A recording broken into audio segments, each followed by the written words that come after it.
Emil, I'm up to you. Welcome to our little thing we call our micro talk show. Yeah, it's a micro talk show for the AAPI and the AAXs. And if you're not in that category, the ALLs, all the rest of you. In fact, it really is a general interest talk show. It's just that I have an Asian American perspective, which you rarely hear. You might say, "Oh, well, is there really any difference between an Asian American perspective and, say, a white perspective?" Well, kind of, a little bit, a little bit. But we're going to talk about some things today. We're going to talk about Biden and COVID and the heat, and we're going to talk about January 6th, the primetime hearing tonight, hearing 8. I've seen all of them. I have been really engaged. I know a lot of people haven't. I was not prepared to be engaged by them, but I find them fascinating. And even when they preview and give you essentially what you need to know, it's still fascinating to watch them lay out, the case. Really, it's a case against Donald Trump. Anyway, prime time tonight. I've got something to say about that.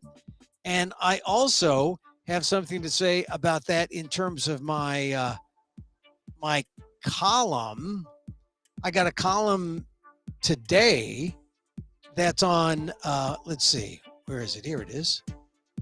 And it's on Fanone's Asian American Kids January 6 apologies and Vincent Chin. If you go to the ALDEF site, the Asian American Legal Defense and Education Fund, see what I wrote there.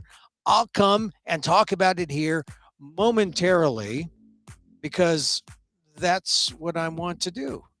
We're also going to talk. I mentioned Vincent Chin. I get Vincent Chin in there. It's not because Vincent Chin is in everything that an Asian American talks about, but you'll see. It's about diversity. It's about democracy. And to me, Michael Fanone's kids. All right, so we'll talk about that. I'll also talk about the San Francisco School Board. There's a kind of a follow-up on that. If you listen to show 349, you know I was a little upset. Well, first of all, they started pounding on this Board of Education person who's been on the job all of 3 months. She was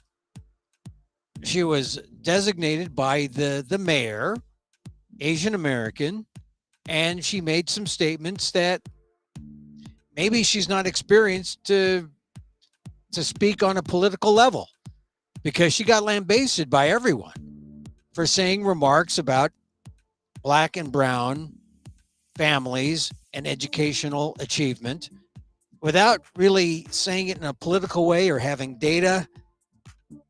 And it was basically racist. Oh, it was racist. Even the San Francisco Chronicle said, by our definition, it's racist. She was talking about stereotypes. And that is the negative of generalizations, right? When it's a negative generalization. We'll talk about that because now another San Francisco politician has come in, a member of the Board of Supervisors. The Board of Supervisors, the City and County Board of San Francisco, and the Board of Education, two separate things, right? Well, the Board of Supervisors, the president says she wants the member of the Board of Education to step down. She wants her head, which is kind of where we find ourselves in this day and age, where you can't afford to misspeak. You can't afford to make a mistake politically, because you will be not only called on the carpet, but you will be asked to hand over your head. This is the kind of political environment. It's not the cancel culture, but it's what happens when people get lazy and no longer want to debate and no longer want to speak intelligently about the issues. They just say, well, you made a mistake. I want your head. You notice how everywhere that's the thing. If you make a mistake, Evaldi, right? The Irredondo, people want his head. They want someone's head. Everyone wants a head now. That's the way of political discourse. You got to sacrifice a head. And in San Francisco, where race matters are so strange, they want the head of Ann Sue, who is the Board of Education member. We'll get into that. I don't think is it fair? Or is it just, this is the way it is now? I don't like it. Hey, it's 2:02. You know, we're here Monday through Friday, 2 o'clock Pacific, with this Emil Amok's Takeout. My takes on all things considerable. Like I said, when I come on extra early, it's to just give you a little lagniappe, a little something extra, where I do a little pre-show. The pregame. Oh, he's doing the pregame now. It's all pregame before the January 6th hearing in prime time tonight. In California, it's on at 5 p.m. Pacific. I can't wait. I mean, they've told me what's coming. I can't wait to see it. I've got my column that I'll talk about and read from in a bit. But, of course, the big story today is Joe Biden. Joe Biden has COVID. And, you know, for the last couple shows, 349, 348, I've been talking about COVID. I'm in my COVID closet because I don't want to fully engage, let's say. I mean, I'm still a little hesitant. And, you know, when I get a raspy voice, it may be from, I know, pollen or the air or something or dust or the way I sleep. I'm cautious about if I have something. Of course, I test, but I'll always wear a mask. I always carry routinely, one or two masks, KN95, N95. I used to have a cloth mask. I love my cloth mask. Here's a cloth mask. This one has a lampoon figure, a lampoon cloth mask. I mean, Emil, you spent money on that? Yeah, I did. But these are cheaper and more effective, and so I use them, and the other one's just decorative. But I carry masks, and I think if you are of an age where you are susceptible, I'm not Joe Biden's age, but I'm closer to Joe Biden's age than I am to Olivia Rodrigo. Let me just put it that way, all right? Why, that's a stark way to put it, Emil. Well, yeah, but that's the truth. I'm a lot closer to Joe Biden's age. I think you got to be careful. And we talked about Joe Biden going to Somerset, Mass yesterday to talk about, his clean energy plant in that neck of the woods in Massachusetts near New Bedford. How, no one's going to miss a coal plant. And he was out there in Massachusetts with John Kerry and Elizabeth Warren and unmasked. They don't even know when he last tested. I think he last tested on Tuesday. But now he's come down with COVID. It's not as serious, but it's serious. It's the leader of the free world. We shall go to. I want to play this clip from Joe Biden on Twitter, because Joe Biden, you got to hear from him. And then here's Joe Biden talking about his condition. Hey folks, guess you heard this morning I tested positive for COVID, but I've been double vaccinated, double boosted. Symptoms are mild, and I really appreciate your inquiries and your concerns. Hey, so now this is key. He says he's been double boosted, right? And you see him walking and, well, not walk. He's talking and gesticulating. This is a bit of transparency that you didn't see in the previous president. But I'm doing well. I'm getting a lot of work done. I'm going to continue to get it done. And in the meantime, thanks for your concern and keep the faith. It's going to be okay. He's going to be okay. Joey's going to be okay. I mean, really. He knows how to communicate on Twitter. Look here. Hey folks, guess you heard this morning I tested positive for COVID. But I've been double vaccinated, double boosted. Symptoms are mild, and I really appreciate your inquiries and your concerns. But I'm doing well. I'm getting a lot of work done. I'm going to continue to get it done. And in the meantime, thanks for your concern, and keep the faith. It's going to be okay. He's going to be okay. And, really, that's kind of a relief to see this is the proper use of Twitter, right? To say, hey, look, reports of my getting COVID are accurate, but I'm not on my deathbed. Hey, I'm acting. I'm gesticulating. Okay, good. I was kind of surprised, though.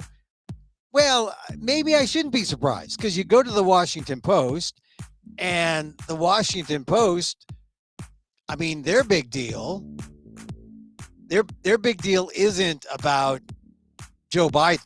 I mean, here's the president of the United States. You would think for the president of the United States, they would put down, up top, hey, president has COVID. Online, it's brutal heat from Phoenix to Boston triggers alerts for 100 million. 60 million Americans in at least 16 states are set to experience triple-digit highs. So the Washington Post isn't making a big deal. Look, you got to go down. They're doing stories on heat pumps before they're doing it. Doing a story on Biden in the Washington Post. I mean, I guess the president must be doing okay because the Washington Post is saying, sniffles. He's got sniffles. They don't mention it. Oh, and then they have Leanna Wen do an opinion piece. Biden's COVID diagnosis is a teaching moment for the country. Okay, great, an opinion. That's great. And then, so it's all opinion. They're all already in opinion. Oh, down there. There it is. And he's isolating in the White House. He's taking Paxlovid, the antiviral therapy. So it's good. I'm glad. And of all the people who are distancing themselves from Biden, Pence is distancing himself from, he's distancing himself from Trump. Excuse me. Everyone else is distancing themselves from Biden because he has COVID now. Now you have covered, all you people distancing yourselves from Biden. Because a lot of people, when 64% of Americans say someone other than Biden for president, and when your approval ratings are in the 30s, you got to be concerned a little bit, right? For the president. Anyway, so the Washington Post, I checked the New York Times, they're just as bad. They put Ukraine. Ukraine tries to make the case that it can win the war. That's up on top on their as I peek into their online. The foreign stuff. And maybe this is a good sign. We're not overblowing this. We're not saying, this is terrible. It is terrible that you don't wish ill on the president. But he's double vaxxed, double boosted. He's going to do okay. At least let's cross our fingers. From that video that I played on Twitter, it looks like he's going to be okay. So we go on to the big story. Well, the big story is the heat. And yeah, the Post is right. That's the big story. I'm here in my neck of the woods. I mean, right now, you see the heat maps and you see a COVID map. The COVID maps show the United States all red, just like the heat maps, all red practically. 100 million Americans exposed to the heat. And where I am, it's 101 where I am. And I was talking to a friend in New York, and she was telling me it's so hot, it's so muggy. And I said, that's where I'm blessed because right now in California, where I am, it's 100 degrees. 101 will be the high today, but it's not a sauna type of heat. It's a dry heat. It's a dry pizza oven heat. So pick your poison. Pizza ovens or saunas. Saunas, if you don't have any clothes, fine. Pizza ovens, with or without clothes, not such a great idea. But if you're near air conditioning or can get to air conditioning, please do so. It's tough for people who have to be outside. Try to stay indoors. Try to hydrate. And take your phones. Listen to Emil Amok's Takeout. Of course, it's a stressor to the grid, stressors to all the utilities. And of course, it's a wake-up call, right? To the fact that we have a climate crisis, not just in the United States, but to the world. And go to show 349. We played you what Biden said he was going to do. And presumably, while in isolation, he is going to work on that. Let us hope so. All right, so I want to talk about my column now. My column on the ALDEF blog, aldef.org/blog. It is, that's not what I want to share. Not that. I want to share. I want to share my this other bit. Sorry about that. I'm going to pull it up and let's see what we got here. Here it is. Sorry about that. On Fanon's Asian American kids, January 6 apologies, and Vincent Chin. It's on the ALDEF blog, aaldef.org/blog. I wrote about this today because, look, I'm waiting, like all the rest of you, to watch the primetime hearing. And the primetime hearings are going to be, I think this is going to be an important one. It's primetime for a reason.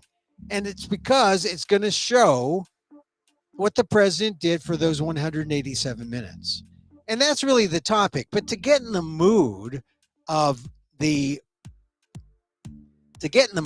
for January 6th, I got to start thinking about what I think of when I think of January 6th. I think of Michael Fanon, the D.C. Metropolitan Police Department officer, who's become somewhat famous now for defending democracy. A year ago, he was testifying to this panel. He's not testifying tonight, but a year ago he did, in July 2021. And you've seen some of those reports of the tapes. As he was brutally attacked at the Capitol, his plea for mercy was a simple one. He told the mob, "I have kids." That was it. I have kids. And he does. 3 of his 4 kids are Chinese American. When he defended democracy, he was defending diversity. Kill him, he had to take care of his Asian American kids. So I think of Fanon, and I think of his kids because they were on his mind when he was being attacked by the rioters. They're also on mine. But I also think of other people, like all the members of Congress, including Chinese American Grace Meng and Vietnamese American Stephanie Murphy, forced to seek shelter on January 6th. And I think of New Jersey's Korean American Andy Kim, famously depicted in the Wall Street Journal. Do you remember that shot? After all the drama had ended, there was Kim sweeping up debris that the rioters left at the Capitol. A way to show respect for the institution, for democracy. That photo of Andy Kim. I also don't forget the Asian Americans who were on the other side among the rioters, and they entered the Capitol like the Virginia man who held up a Filipino broom symbolic of another kind of sweep that he was hoping for. But, it's mostly Fanon's kids, his 3 Chinese American girls, I think about. Because they nearly lost their police officer dad, who was dragged, beaten, tasered, all while he was having a heart attack. He lived, but other lives were lost that day. And someone, could have stopped it all. The former president of the United States. Leader? No, he was a voyeur that day. On prime time tonight, the January 6th Select Committee will give us a picture of what President Trump was doing while the Capitol was under siege. Nothing.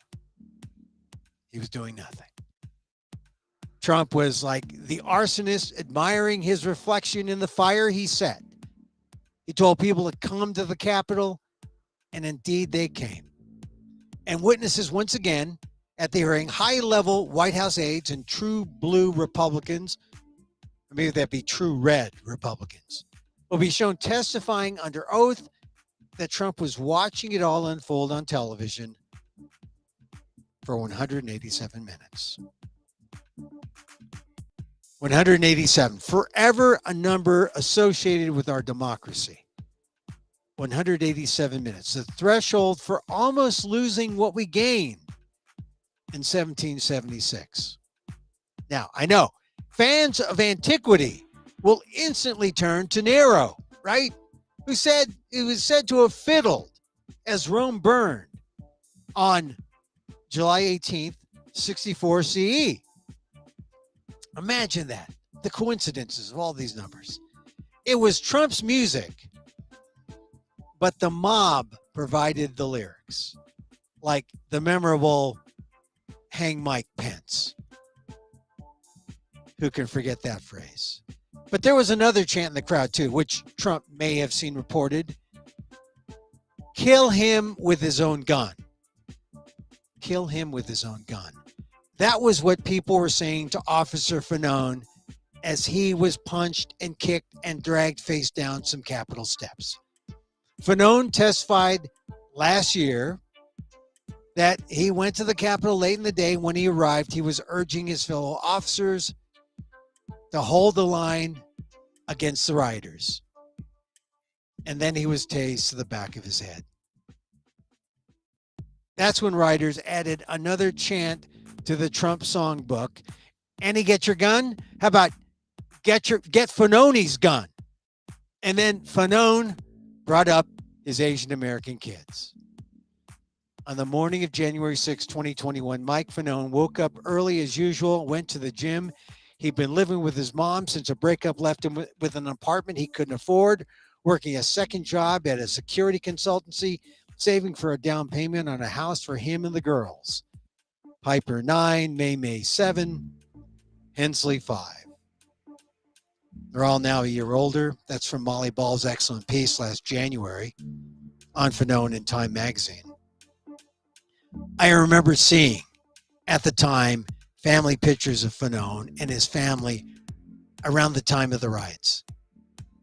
And now Fanon has since divorced. He's divorced from his Chinese American wife, still a loving father to the kids. And that his kids are multiracial is significant because Fanon's kids really are the democracy we're all fighting for. It's the new America. I mean, you recall the recent 2020 census. 2 or more races population, sometimes called multiracial, has gone from 9 million in 2010 to 33.8 million in 2020. That's a 276% increase. I think everyone saw from the 2020 census, America is changing. Whites are still the largest group at 204.3 million, but that number has gone down 8.6% since 2010. And the fact is that decrease in number, that sense of where the white population is declining, has led to a growing resentment among those on the right. Note the audio rant by former Trump aide Garrett Ziegler, who testified before the January 6th committee on Tuesday. You might have heard this on social media. Ziegler said he invoked his right to remain silent through the Fifth Amendment or executive privilege in most of his answers before the committee. But he did not stay silent on social media. Online, Ziegler called the committee an anti-white campaign. And if you can't see that through your eyes, if you can't see through that, or if you can't see that, your eyes are freaking closed. End quote. He called it an anti-white campaign. Now, at the same time, Ziegler said he was the least racist person that many of you have ever met. By the way, I have no bigotry, he says. I just try to see the world for where it is. But this is our polarized America now. And while Ziegler chooses to dig in and insist he's not a racist, last week we saw some rioters repentant for what they've done. Stephen Ayers testified to the committee and even tried to apologize to Fanone. And Fanone was asked about the apology, and he told CNN, where he now works as an analyst, Fanone said he was caught off guard, that he didn't remember Ayers' exact words. But he said, apologies are deeply personal and private moments. Save the apologies, Fanone said. And that goes for anyone involved in January 6th. Why? Here's what he said. And this got me. The way the apology was carried out, he said, I found disingenuous. And, in regards to January 6th, I'm sorry. I am not anyone's rest stop on the road to redemption. I am not anyone's rest stop on the road to redemption. His phrasing stopped me cold. I heard that and I said, God, I got to think of everyone who has tried to apologize to me or has tried to say something to me that had something akin to an apology. And it made me think of a 2012 interview I did with Vincent Chinskiller. You can see that on the ALDEF blog. Vincent Chinskiller, I interviewed Ronald Ebens by telephone. And essentially, Ebens apologized. I heard it. But here's the thing. I know other people heard it or they read it when I wrote it. It's up there on the ALDEF blog. But it wasn't up to me to either accept it or to judge Ebens. I'm an opinion journalist. I'm a talk host. If anything, I wanted to know why Ebens has continued to avoid the judgment against him that he owes to the Chin estate. I was there to get that opinion or that his statements from, to hear him, and then report it accurately with my opinion. But it wasn't my job to judge him. Nor was it my job to forgive him. Of which I didn't accept his apology, nor did I judge him, nor did I heard him. And if you read the article I wrote in 2012, he said, I just needed a sense of closure for me. That's not accepting it. That's just saying, this is what he said. I heard it. Now let's fight like heck to make sure nothing like Vincent Chin's murder happens again. But when I was listening to Fanone last week talk about someone trying to apologize to him for January 6th, I just wish I had responded with Fanone's line when Ebens told me, essentially, try to make an apology.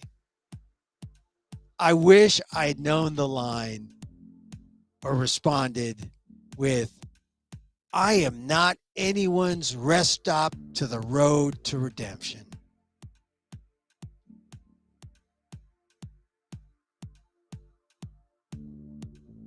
I wasn't Ronald Eben's rest stop, and the apology wasn't mine to accept, but I heard it, I reported it, and like many others, I'm just wondering, why does Ebens feel he has the right to avoid the judgment against him?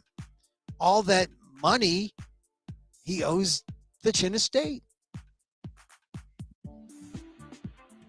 So I'm thinking about apologies, and I imagine many more will want to be like Stephen Ayers, who tried to apologize to Fanone and testified about how wrong he was and how it could have been worse on January 6th. And there probably will be people who want to apologize perhaps sooner than later. But apparently that guy Ziegler, who doesn't think he's a racist but calls January 6th an anti-white campaign, Ziegler's not apologizing. Well, Ziegler was an aide, but I don't know if he was one of the writers. I don't think we're going to hear an apology from Ziegler's former boss, Donald Trump. I mean, just imagine, just this week, there were reports that said Trump called Wisconsin officials seeking a way to undo its vote count. Trump is still unwilling to accept he lost the election. That is still more important to him than our country's loss of democracy. So don't expect an apology from anyone for January 6th, really. But let's just hope the committee continues to do its job. And they're doing it well. And they should just be reminded there's no rest stop on the road to accountability.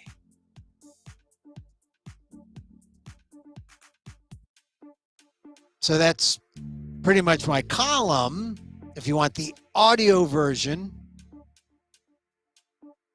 that's my column on the ALDEF blog, aaldf.org/blog. Check it out. It's up there. We got a couple hours yet before the actual hearings start. I'm watching them. I can't wait to hear what all these high-level Republican officials in the White House who were there with Trump. I mean, I can't wait to hear them say on tape, "Hey, he was watching television." There are other things too. But the point is, we are going to see the case about how Trump should have done something. He should have been doing something. He should have been doing something to stop the crowd, stop the rioters before it got to the 187th minute. Lives are lost. Thank goodness. The people I think about, the members of Congress. Fanone, father of those Asian American kids. They're living, but lives are lost, and there's no excuse for that. Not if you're in charge, the president of the United States, then President number 45, we'll see tonight, did nothing. And he should have done a whole lot more, a whole lot sooner than he did. So I hope you watch the hearings and check out my column if you want some reading material before to get an Asian American perspective, at least my Asian American perspective. Yesterday, you'll recall, I talked about the San Francisco School Board. A lot of things happening in San Francisco that some people think, well, this is, the people standing up to the liberal establishment of the city.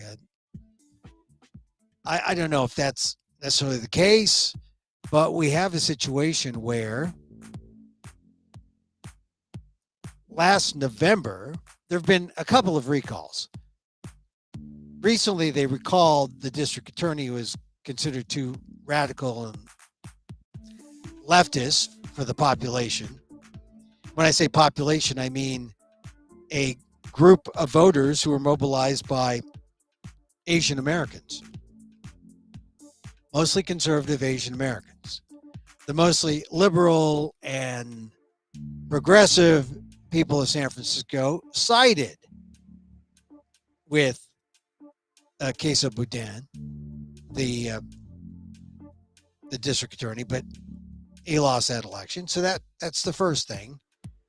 But it started back in the fall of last year, November, when 3 Board of Education members were recalled, once again led by an Asian American vote. And the recall was against progressives who were trying to do certain things. I don't know if it was necessarily a progressive versus conservative thing, because what they were doing was not really all that smart. But I didn't necessarily want to see them recalled. I wanted to see them address their actions. Anyway, a group throughout the city, primarily led by Asian Americans, recalled those Board of Education members, 3 of them, and a new set were installed in January, 3 of them, one of whom was Ann Sue. And Ann Sue has been in the job all of a few months. I think she was appointed in March. She's been there just a few months. She made a statement that was political, but she wasn't political about her statement. And she said something to the effect that made it sound like she was making a statement about all black and brown students and why they're unable to reach test scores or proficiency in reading and math. And the comments reinforced racist stereotypes, and that was racist. I mean, as I said yesterday, if Ann Sue had merely talked about studies that show disparities, and she tried to get at the reason, then it wouldn't be seen as some racist stereotype. It would be seen as, hey, here's some data. Let's try to fix this. But instead, she got blasted by people who feel that she is not worthy for the job, as well as trying to use this as cover to say, hey, she's racist, get her out. As I said yesterday, I don't think she's racist. I just think that she was kind of artless in how she expressed herself. And as I said, I'm living proof that you can be brown and you can be poor and you could still do well in school. That was always my point throughout my life in the San Francisco Unified School District, having survived Everett Junior High School and having gotten into Lowell High on a 4.0, and then having graduated from Lowell High to get a full scholarship to Harvard College. I know it's a stereotype to think that black and brown students can achieve because of either poverty or family circumstance. I just know that's false. And I mentioned yesterday the movie Stand and Deliver, right? The Jaime Escalante story, Garfield High, teaching kids who had, like, should have been in general math, but he said, no, you're going in calculus. He taught him calculus. Thank God. He got a movie deal. But that just shows you, if you're an educator, it doesn't matter about your parents, what they do or don't do, where your family is together or not, how much money your family makes. Educators need to rise above that. And the Board of Education president, Jenny Lamb, is quoted in the Chronicle today saying basically what I said. She said, all 7 school board members must believe that all students can succeed, quote, regardless of race, zip code, income level, or any other factor. My colleagues' recent comments to the contrary are hurtful and perpetuate harmful stereotypes.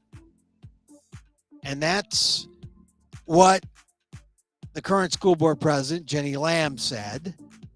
And hopefully she'll make sure she'll hold the school board accountable. What Ann Sue said was she acknowledged, and I went over her apology yesterday. She apologized, but now, okay, I know I buried the lead. Now, Board of Supervisors president, they're in charge not of the school district, but of general city stuff. Board of Supervisors president Shaman Walton called for Sue to step down immediately despite the apology for claiming that Black and brown parents do not encourage their children to focus on or value learning. She's quoted in the Chronicle today. Yeah, sure. Thank you for the apology. But at the end of the day, this is probably reflective of how a person really feels. That's what Walton says. Don't know if that's true, but that's Walton's opinion. Quote, it's disheartening that someone like that is in a position to make decisions for our children, which is really the point. She is in position, and Sue, as a member of the board, in position to create policy. And when your inherent bias shows in a statement, even though you say the words were wrongful and hurtful, or you admit that they were wrongful and hurtful, is an apology enough? So that's what's going on in San Francisco. They are in the middle of this whole, here are the progressives, here are the conservatives, and the conservatives don't like what the progressives are doing. And in the conservative camp are a lot of Asian Americans. It's not how most Asian Americans feel, but many of those who voted the recall for both the Board of Education and the recent one for the DA, Asian Americans. At least Asian Americans have taken responsibility. It's wrong, I think, that the recall effort happened because there are less. The people could have served their time, and voters could have voted them out the next go round. It's an extraordinary circumstance to recall a public official. It's not impeachment. It's a recall. And these things have now become like the next political step. People are going straight to, this is almost like a mini nuclear option. Whereas what happened to the day when we could just talk about these things and say, hey, look, I'm sorry. There's no I'm sorry, apparently. That may be the sad thing, because the idea when you make a statement that some people agree with you on, I think the appropriate remedy is let's debate. Let's talk about this. You get your first affirmative, and I'll get my first negative. You get your second affirmative, I'll get my second. Debate, rebuttal.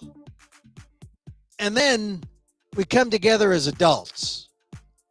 We don't go nuclear and say, well, we're going to recall you. We don't go nuclear and say, well, we're going to impeach. We try to work things out together. But this sort of thing isn't a flexing of the democratic process. It really is an abuse of the democratic process. When you do something and I say, I want your head, we're going to, the Board of Supervisors president is just calling for the Board of Education person to step down. She's not calling for a recall. A recall on the person who replaced the person who was recalled? That's how ridiculous it's gotten. Instead of people talking about their differences and forgiving each other on mistakes, it's all total gotcha, cancel culture, all the bad things that we dislike in polarized political climates. That's where we're in now. San Francisco's in it, and it's got a real doozy there at the Board of Education. I think Ann Sue is going to survive. I hope she does, because she's got to run again in November, I believe. I mean, she's got to. I don't think she's been appointed, but there will be an opportunity to vote her out. Also, there'll be an opportunity for Ann Sue to show that she is not a racist and to show that she's an ally. Either way, it's a way to work things out. And that's something no one even wants to bother with anymore. That's what's disappointing. So we're gearing up, right? The January 6th hearing, the 8th hearing. I've watched them all, and they've been fascinating. But now it's interesting. Benny Thompson, the chair, has COVID. I thought maybe he would remote in and he's not going to be there. Everyone's getting COVID. I think the lesson that we should take is to make sure you understand we're not out of the pandemic. And if you know that, then act appropriately. Wear a mask. Indoors, out. I wear a mask all the time. Indoors, outdoors. Test frequently. Make sure that you can go to some kind of gathering and not worry about infecting others. Also, I like a mask because I can. No, I won't say that. I'm censoring myself. See, I became mindful. Some people, oh, you're censoring yourself. No, I'm not censoring. I'm being mindful, and I am self-regulating. It's a big difference. And it is a difference for someone whose middle name is Amok or Amok. Anyway, you got to play your talk show sounder. Hey, so this is our program. Thank you very much. I wanted to talk about one more thing. Now I'll talk about it tomorrow because it's already late.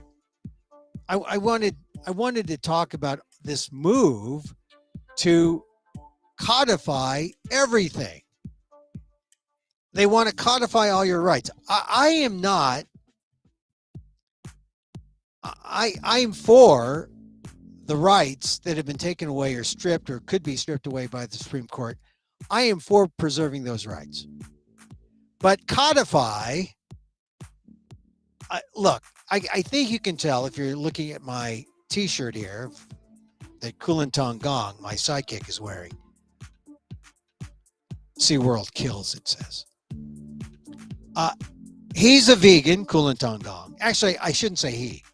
He prefers the pronoun Gong. Gong is vegan. So am I. And I just think, don't we deserve, instead of the word codify, shouldn't we try to veganize our language? I mean, really, to codify Roe, codify rights to contraception, codify same-sex. I'm for all of saving those rights that the Supreme Court has or will have a desire to strip from Americans.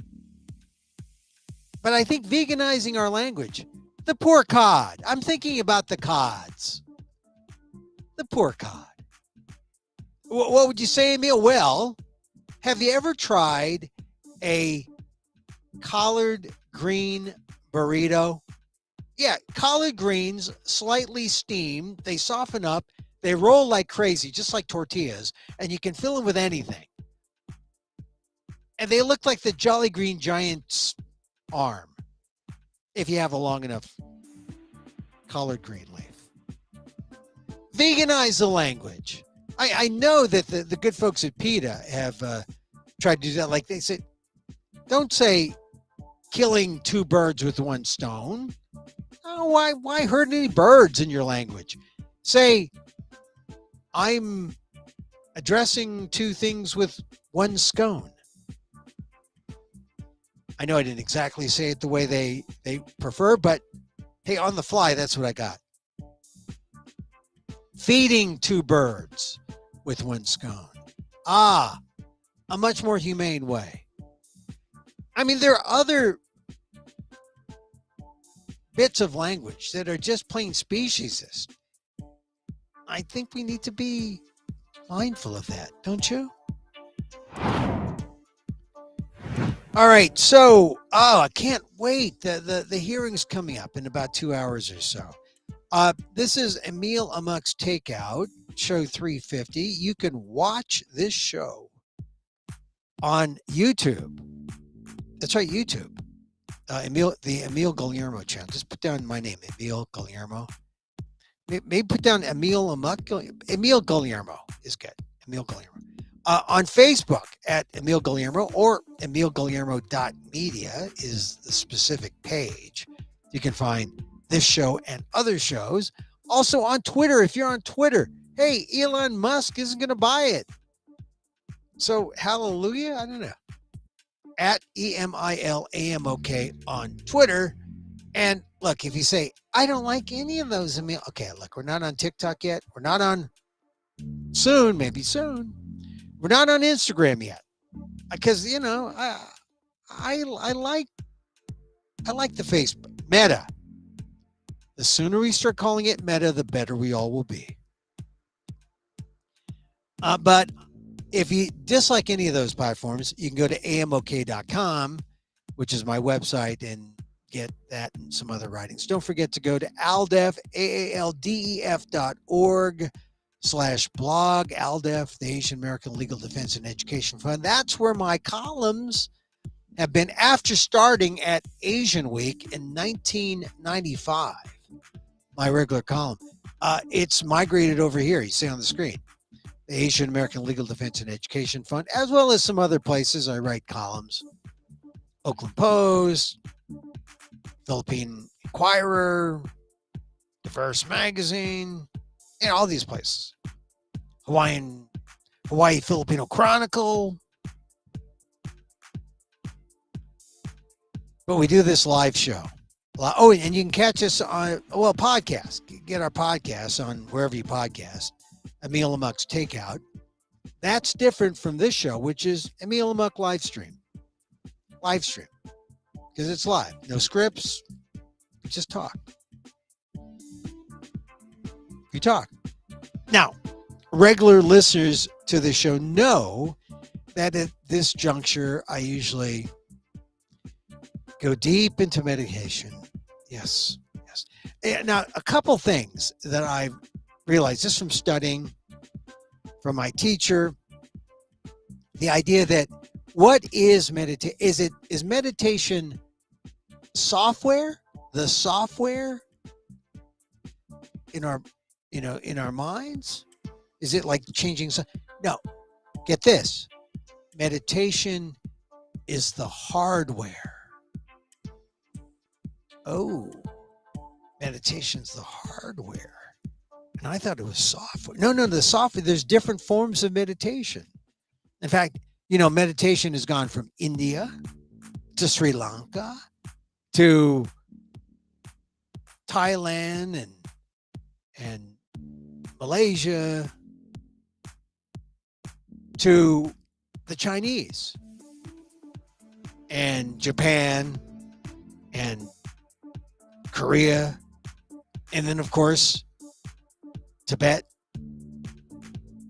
So there are these different forms of Buddhism and meditation, and those variations are actually the software.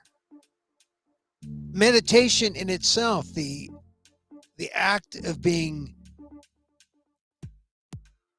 presently aware, that's the hardware. Wow. Gee, I never thought of about it that way. Yeah. And and here's the other mind-blowing thing. Whether or not you meditate or not, we're all moving toward a state of enlightenment. I mean, that's the truth. We are all moving toward a state of enlightenment. However, if you meditate, you might get there faster than those who don't. Just an idea. Just an idea. And of course, why do we meditate? Well, we meditate because when we meditate, we learn to focus on the present moment. And then we learn to deal with the things that are coming at us emotionally in the present moment. We learn to deal with them in a way that will enhance the present moment rather than in a way that might alienate you from others in the present moment. Of course, if I did that, I wouldn't be doing this. No, I'm doing this to communicate with y'all, especially during these pandemic times. But now that is a thought, that there is the meditation that takes place that puts you in the moment. But the real benefit is that when you are calm and in the present moment, you will be thinking before you react. And that is a level of emotional maturity that I think is hard for people to achieve unless they are really focusing on their mindfulness. So, something to think about. Again, as I think about these things as I meditate, because I wonder if I meditate, I'm emptying the mind, I'm clearing the mind. But the thought is, what am I filling the mind with? The rants of Emil going, Armo? No, not you're not. This is why another aspect, another bit of software to put in your hardware is the loving kindness meditation, which is how we end each and every show. Because It's helpful. You're not just sitting there doing nothing if you meditate. You're in the moment. And hopefully, if you use the loving kindness meditation, you are addressing the world with a sense of compassion. Now, how would you do that? Well, here's a way. Think of someone who you love, a benefactor, someone who's helped you. Now, think of someone who you so dislike. And then think of someone who you're neutral to. You know, you neither like nor hate. They're pleasant. You'll say hi when you walk down the street. And lastly, think of everyone else. Everyone else from your pets, people walking the street that you don't know. Everyone. I mean, politically, benefactors, who would that be? George McGovern, is he a benefactor? I voted for him in 73, but I don't know if he's a benefactor. Think of someone you hate. Oh, I'll let you come up with your own. I'm sure you can come up with one, or maybe 45 of them. Third, someone you're neutral to. You see them walk by and they don't create any kind of emotion. They're neutral. And for everyone else, including animals, every being, and then just say the prayer, the chant. May you be helpful. May you be helpful. May you be happy. May you be healthy. May you be safe. And may you live with ease. I mean, that's the loving kindness, the major components of loving kindness. Of course, you can come up with your own may yous. Yeah, may yous be funky. I mean, if funkiness was, for George Clinton, you might say, the Funkadelic guy. May you be funky. Or, I know, other people have different values. It's all right. This is non-sectarian. So, try that and see if it helps. And so, as I wish for me, I wish for you. May you be safe. May you be happy. May you be healthy. And may you live with ease. Emil Guillermo here. Hey, back again tomorrow, live, 2 p.m. Pacific, right here. Until then, mahal.